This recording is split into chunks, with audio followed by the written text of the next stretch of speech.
What's going on, Phantom Forces fan base? Coming at you with our week number 3 team builder for the IBL.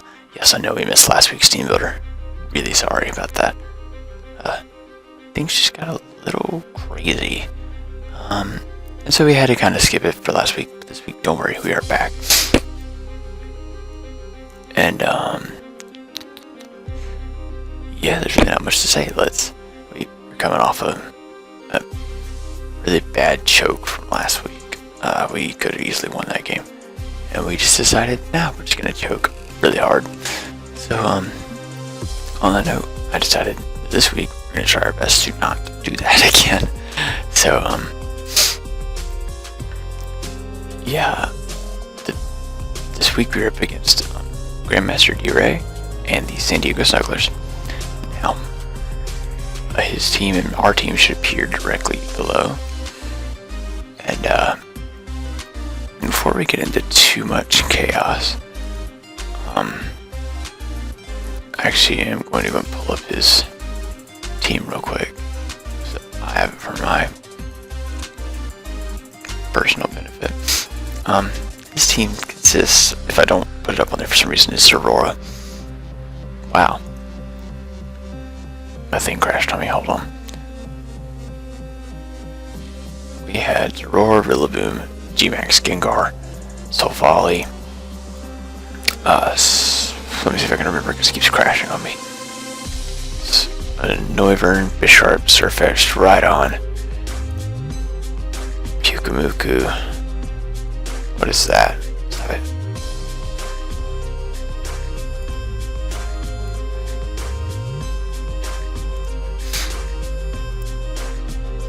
Let's see, after Pyukumuku was Slurpuff and Heatmore. Now, with that team, we're this is going to kind of be a little in depth, and I say that because this team took me a long time to build. I mean, a long time to build. That's because I struggled a lot with some things on his team.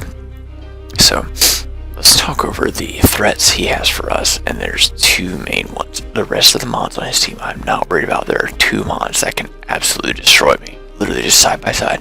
One can break, the other can sweep. Or clean. It's literally that ugly. That is G-Max Gengar and Sirfetch'd.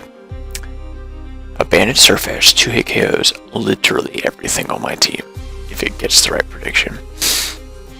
Banded First Impression can one-shot Gardevoir.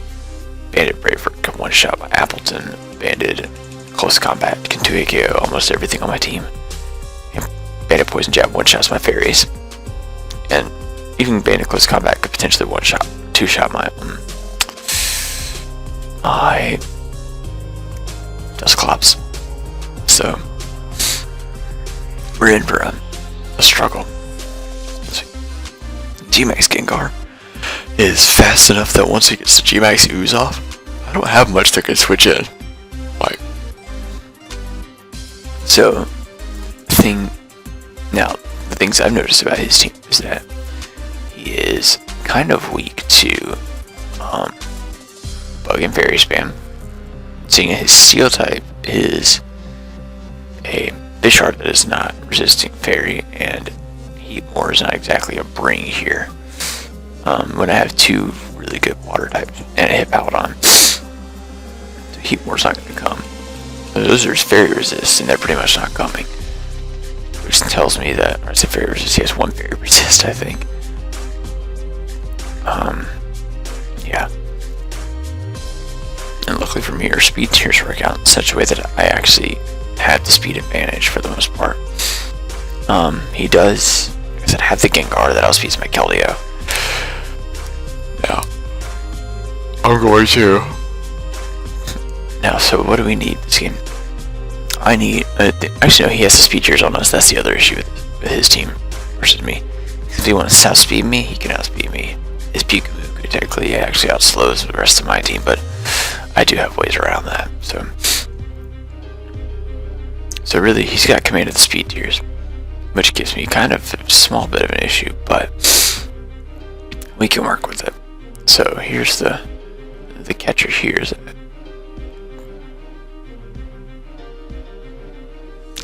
actually did change that. Okay.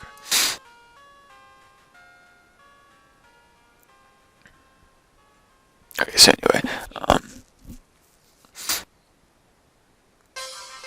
we're gonna hop on it, and the first thing I'm gonna say is that I looked at his team and I said, okay, I need an answer for Aurora. I need an answer for Gengar.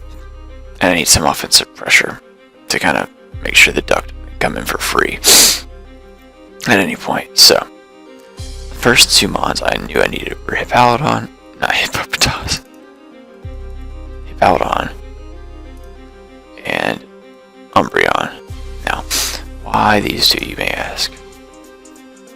It's for one thing, we know the item they're going to carry, and that's because we need all the recovery we can get on them.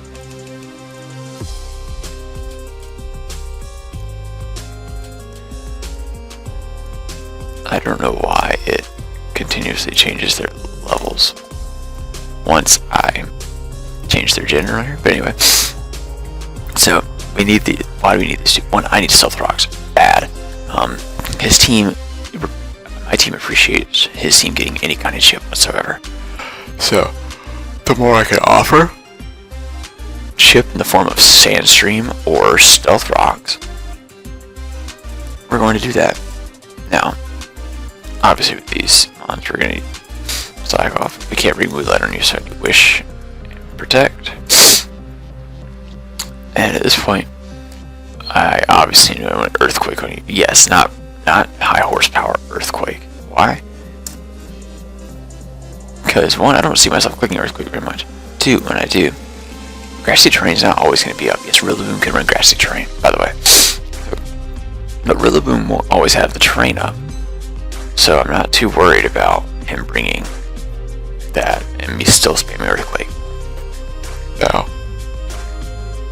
the last move I had here, I didn't know, but I knew right off the bat I wanted to be max HP, and I wanted to calc this spread out at the beginning. I wanted to make sure that I could one-shot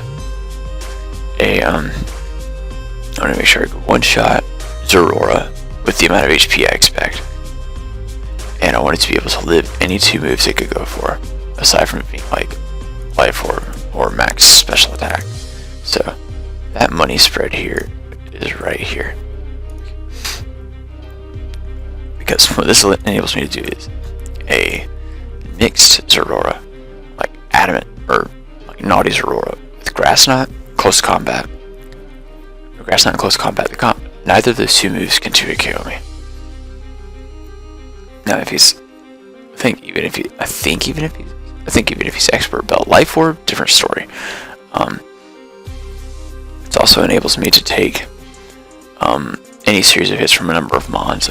I could probably take a hit from, I didn't quite calculate this out, but I can probably take a hit from a Belly Drum sort of buff, as well as any two hits from, or any one hit from a +1 slurp buff. And that's running Calm Mind over Belly Drum. Now, this mon, I knew I wanted Foul Play because we can smack. This is our best way to hit. It actually hits Gengar for really good damage, and it gives us a good way to hit like a Swords Dancing Sirfetch'd, or it gives us a good way to hit Rillaboom too, and Zorora for really good damage. That's my reasoning behind that. And obviously, this thing we want to have max HP as well. And the only reason I'm not doing 244 is because this thing isn't weak to rocks, so having max HP doesn't really bother it. Now, we're going to continue on to our next mons, which honestly I took forever because originally I had Melmetal, I had a Banded Melmetal here, actually, which was really good. Nothing switched in, but I didn't really have an opportunity to get Melmetal in, not easily. The only thing I could kind of get it in on is Pyukumuku, and what I wouldn't want to do with that is give it free damage, essentially, because Pyukumuku is kind of annoying. On that note, it would actually be almost impossible with his roster if you look for me to be able to get Melmetal in safely. because anything like I could get it down on Rillaboom, but it's got knockoff. It can go for U-turn. It gets superpower. It gets drain punch. It gets high horsepower. Like I said, it can really just be annoying. So it could just wear us down. And if he clicks U-turn in front of us, he gets into something that threatens us out, which could be like Sirfetch'd or Heat Moors, Aurora. Freaking. There's so many things on this team that just threaten out my Melmetal, so we actually decided to leave Melmetal on the bench this week. And instead, I decided to go with a rather interesting thing. Now, I'm trying to think in order of what I put these things on. So the next mon I actually ended up deciding on was a mon to check Belly Drum Slurpuff, and that was my Quillfish. Now, originally, and now you're probably wondering, why aren't you running Intimidate? Because he's got a scrappy Sirfetch'd, which Intimidate doesn't matter about, and he's got a Bisharp, which has Defiant. I'm not giving that thing a free boost. Trainer Liquidation, Poison Jab, Haze, and Spikes. Now, why am I running so many hazards this week? Because, let me tell you why.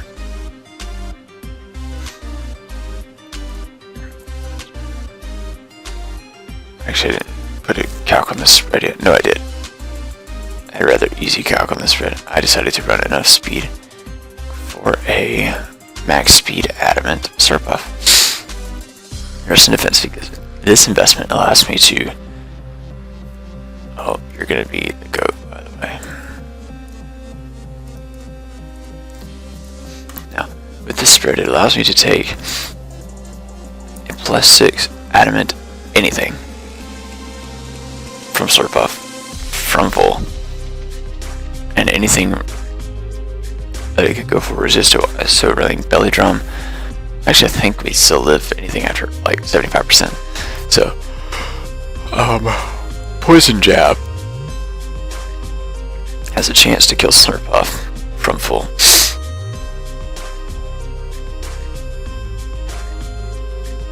And so here's the plan.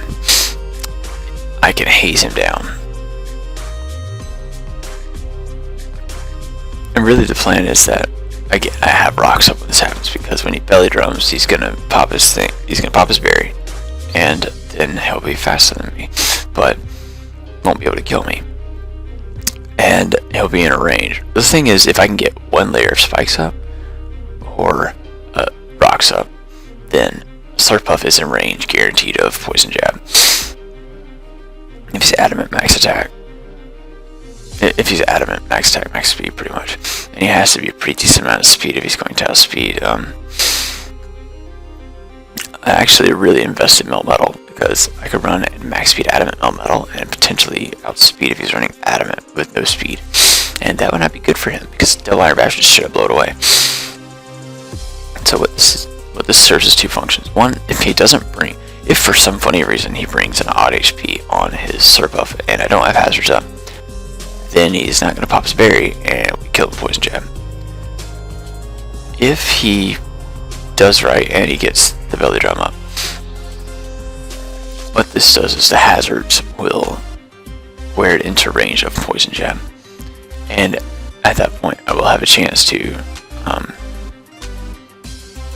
at which point I will actually have a chance to kill it with either Poison Point, because there's a 30% chance to pop it on it. So I would either hit him with Poison Point, or if I don't kill him with Poison Jab because of the rolls, then what we can do then is go into Umbreon and click Sucker Punch. And if that doesn't work, we go into our Hippowdon, and we can go Hippo and get Sand. We should live any hit from that and kill it back.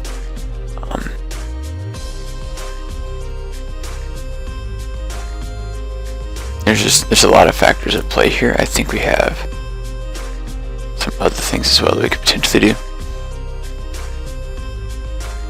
But in any case, we have some ways around this. It's not too big of a deal.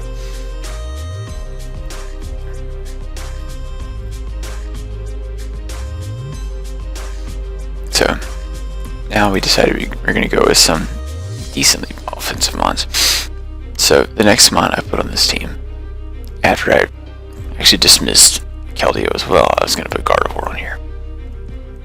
And I knew for one thing I need to be Trace, because this would be a really good way for me to check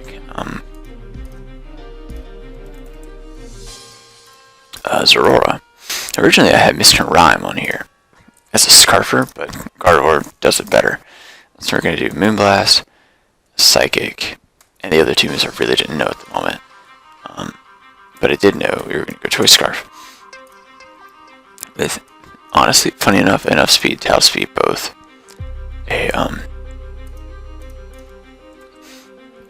this gives us enough speed to outspeed a Zorora, creeping my Ribombee. That's the speed I needed. So that's a fun time there. And the way that I've kind of noticed how he preps is that he builds his Scarfers to outspeed my fastest mon. So if you were just going to run like a Scarfer Laboon, you'd only be running enough speed to outrun my Ribombee. By 1 point, this outspeeds that. So the modest Moonblast hurts so bad versus this team.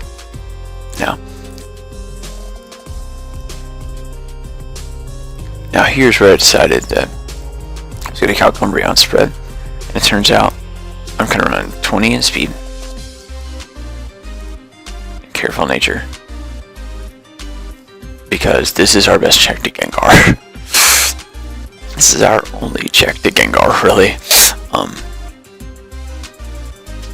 A +2 non-boosting item Focus Blast from Gengar does not kill.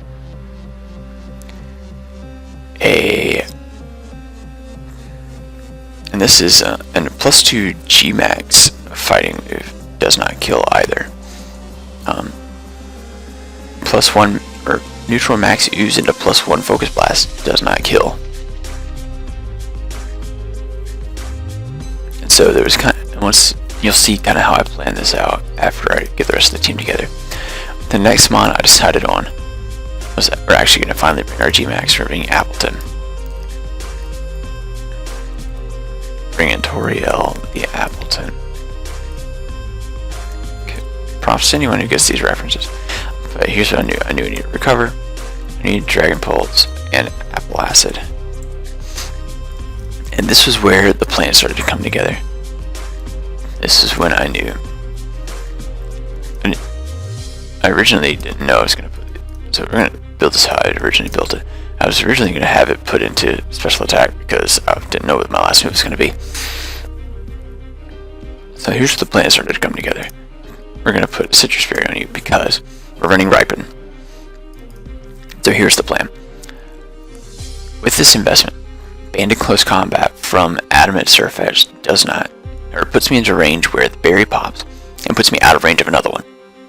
And we kill with Apple Acid or we kill with the G-Max move. Then we'll have this thing up at a pretty decent amount of health where we can the thing is, what I'm hoping is that we switch this thing in as he clicks Close Combat, pops our berry, gets us out of range, because what happens then is that we would so we would max here and then kill. I think what happens is we would end up killing Sirfetch'd with this thing. So what we need to do is we need to max guard on the first turn of G-Max, sack off Appleton,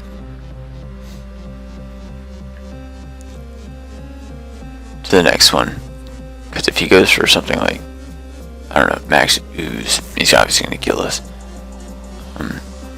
G-Max Terror might not, depending on his spread or depending on how much HP we're at, but we're probably going to be killing the duck in exchange for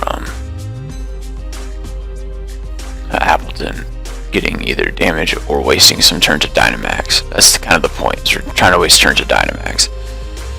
As soon as we can do that, Umbreon kills the Gengar, especially if he's Life Orb. this means is that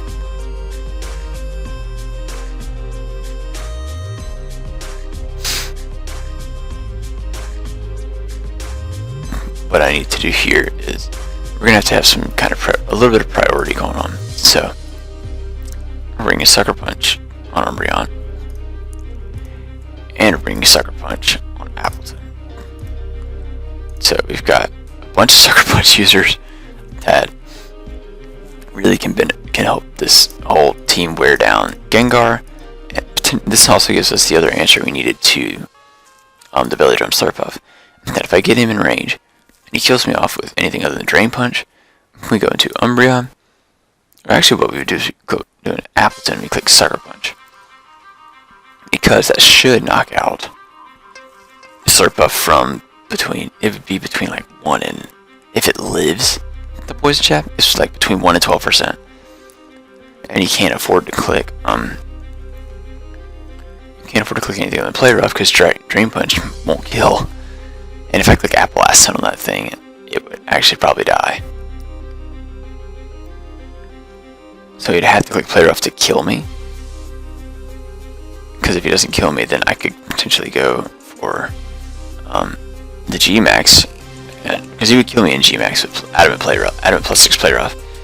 So he would need to do that because Drain Punch would bounce and we would potentially kill it with like the G-Max Sweetness from being so low. So Sucker Punch would potentially knock it out. And if he kills me with that, then I go into Umbreon and click Sucker Punch again, and it dies. That's the whole plan. Now, so you're seeing how the team is starting to come together as far as like how we've built it defensively. Now, this is when I came up with the idea to give Gardevoir Will-O-Wisp, because if I can catch a Will-O-Wisp on something like Aurora or Rillaboom or Sirfetch'd, we'll be in good shape. Or even Slurpuff. If I can get Will-O-Wisp on Slurpuff, that'd be awesome. Now, the last mon wasn't something I decided on until I went back and watched the battle. Funny enough, I scout sometimes, and I noticed that my opponent lost week 1 to a bug or a throat spray Excelgor. I was like, that gave me some ideas. We're gonna run Ribombee this week.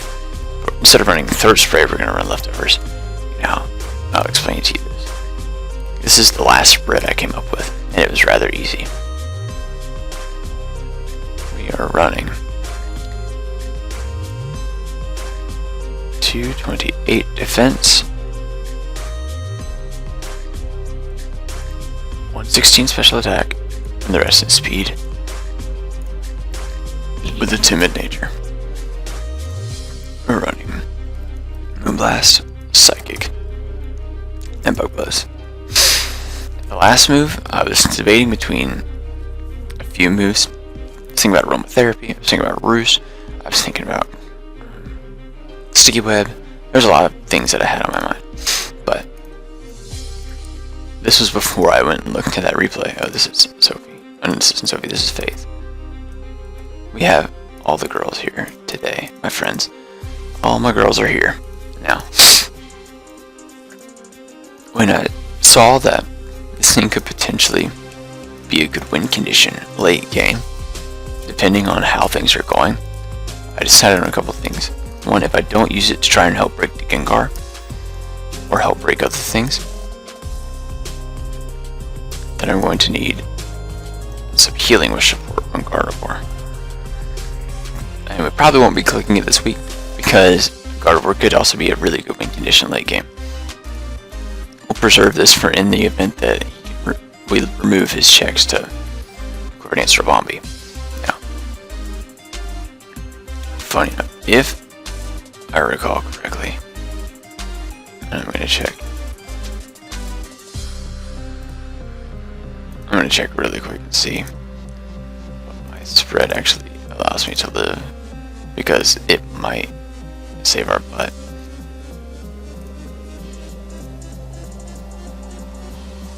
I'm pretty sure it won't save versus Slurpuff. Yeah, no. +2 Slurpuff to KOs us, so. Yeah, you'd have to bring Facade though, and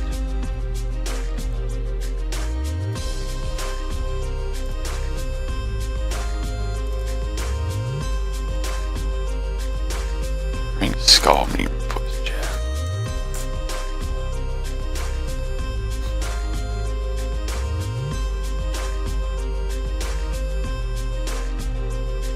Oh, that's Bold Nature, no wonder. Psh, an idiot. Running Jolly. Okay, anyways, I was looking at Calc for a second.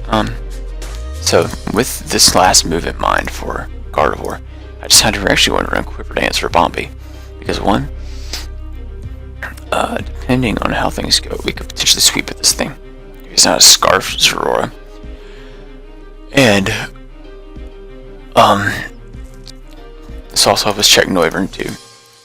Which gave me the last idea for our last move for Hippo. If he's a Scarf Noivern, for some reason we need to run Ice Fang on this thing to check it. Because currently our best answers are Umbreon and Ribombia +1. Appleton isn't going to be living Hurricanes, and nobody else really wants to take a Hurricane at all, aside from Hippo and Umbreon. So, Hippo.